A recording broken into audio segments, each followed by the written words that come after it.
my name is Carly Villanova, and today I'm going to talk to you about antibiotic resistance. So has your doctor ever prescribed you an antibiotic, either after an infection or maybe after surgery? So today I'm going to be talking to you about bacteria being resistant to antibiotics. Obviously, antibiotics are very crucial to today's medicine world, and according to the CDC, at least 2.8 million people get infected with a bacteria that's resistant to antibiotics. And out of those 2.8 million people, 35,000 people die from it. So I'm first going to talk to you about what an antibiotic is, and then I'm going to talk to you about what has led to bacteria being resistant to antibiotics, and then I'll talk to you about how to correctly take an antibiotic.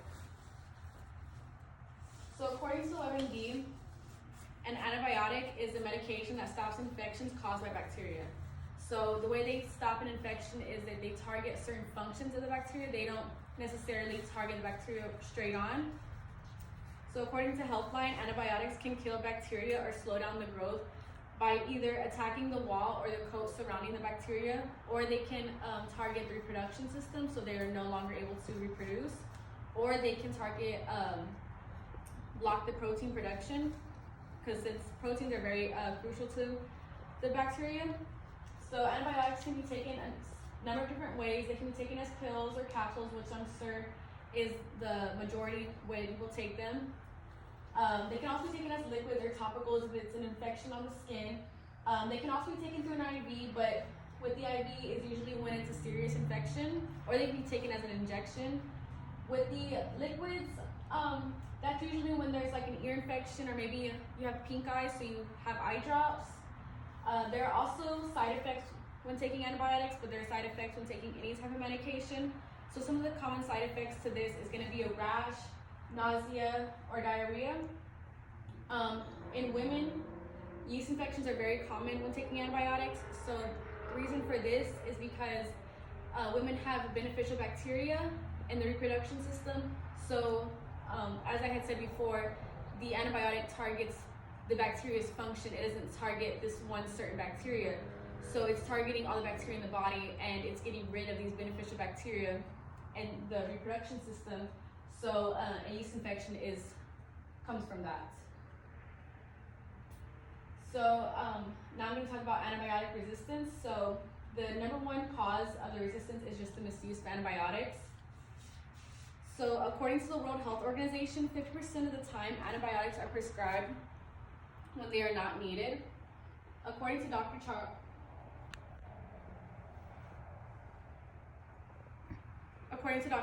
Penn, which is the coordinator of antibiotic resistance at World Health Organization, he says that there is a poor understanding between viruses and bacteria.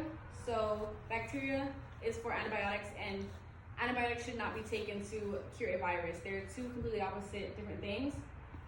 So there is also a very high dependence on antibiotics in today's world for medical benefits like plastic surgery or any type of cosmetic surgery. After these surgeries, antibiotics need to be taken after to prevent any type of infection. And also, what has a big factor in antibiotic resistance is going to be the food producing industry. So with there's so many cattle or so many pigs that these farmers give these animals antibiotics, so they have no infection, because infections can be transmission through animals to humans by consumption. And also, if there is a bacteria that is resistant in the animal, that bacteria, the resistant bacteria, could pass on into the human. I'm now going to talk to you about how to correctly take antibiotics. So most antibiotics are to be taken for a certain amount of days, and usually the first day it's a high dosage, and then it slowly declines by the dosage. If you stop too soon, some bacteria could still be in your system, and once you're taking the antibiotic, they could reinfect you. And according to Drug Watch, says to take antibiotics for the length of time that they are prescribed, even if symptoms are gone. So just because the symptoms are gone does not mean the bacteria is completely wiped from your system. There could be a couple that survived the antibiotic, and once the antibiotic is no longer taken in your system, they can start to reproduce. It's also very important to not save antibiotics for later. So this is to say that if you have an infection today and then in a couple months you start to have the same infection again, it's kind of similar symptoms, that's not necessarily mean you need to take the same antibiotic. You need to go back to the doctor and get prescribed a new antibiotic. And then it's very important to not take antibiotics from someone else. Those antibiotics are prescribed for that one person only. That does not mean that you, just because y'all might have similar symptoms or like maybe the same infection, that does not mean you should take the same antibiotic. You would need to go to your doctor and get an antibiotic prescribed just for you. If you were to take an antibiotic prescribed for someone else, or someone else take an antibiotic that was prescribed for you, this could lead to symptoms, or it could also lead to a delay of the infection going away. So it's just best to go to the doctor and get prescribed an antibiotic just for you. And then in today's world, bacteria are continuing to grow resistance, and the directions on the labels of antibiotics are intended to prevent resistant bacteria from growing.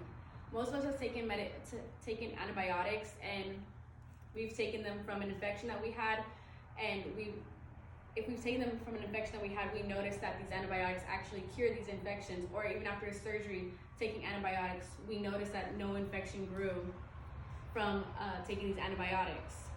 So if this starts to continue, we might see a world without antibiotics, and that's not something we would want to see. There is continuing research about antibiotics and how to prevent it, and hopefully in a year or so we can find answers. Thank you.